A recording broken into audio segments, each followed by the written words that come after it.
CSC community sanitary complex ను bank నిర్మాణం పేరుతో కూల్చేశారు. సరే, మరి నిర్మించేదెప్పుడు? కాంట్రాక్టర్ నిర్లక్ష్యం ఇబ్బంది పడుతున్న సచివాలయ సిబ్బంది, ప్రజలు పట్టించుకోని అధికారులు. మందసం మేజర్ పంచాయతీ పరిధిలో గల సచివాలయం 2 వద్ద వినియోగంలో ఉన్న సిఎస్సి కమ్యూనిటీ శానిటరీ కాంప్లెక్స్ ను బ్యాంక్ నిర్మాణంకు ఆటంకంగా ఉందన్న సాకుతో గతంలో కూల్చేశారు. అయితే ఆ సిఎస్సి బదులుగా ఆ సచివాలయం ప్రాంగణంలో కొత్తగా నిర్మిస్తామని సంబంధిత కాంట్రాక్టర్ ఒప్పందం చేసుకుని నెలలు గడుస్తున్నా నిర్మాణం చేయడం మరచి నిర్లక్ష్యంగా వ్యవహరిస్తున్నారనే ఆరోపణలు వెల్లువెత్తుతున్నాయి. దీంతో సచివాలయం సిబ్బందితో పాటు పలు సమస్యలు, పనులు నిమిత్తం సచివాలయానికి వస్తున్న ప్రజలు తీవ్ర ఇబ్బందులు పడుతున్నారు.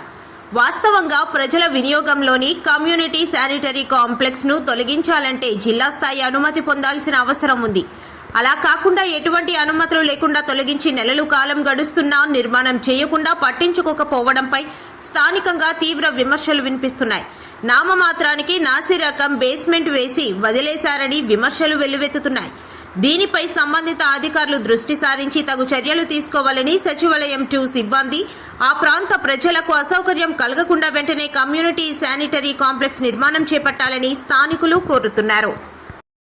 పలాస నియోజకవర్గ ప్రజలకు నమస్కారం. పలాస ప్రజావాణి యూట్యూబ్ న్యూస్ ఛానల్ కు స్వాగతం. పలాస నియోజకవర్గంలో తాజా వార్తలు, ప్రజా సమస్యలు, రాజకీయాలు, విద్యా, ఉద్యోగాలు, అభివృద్ధి అంశాలను మీ ముందుకు తీసుకువచ్చే ప్రయత్నం చేస్తున్నాము.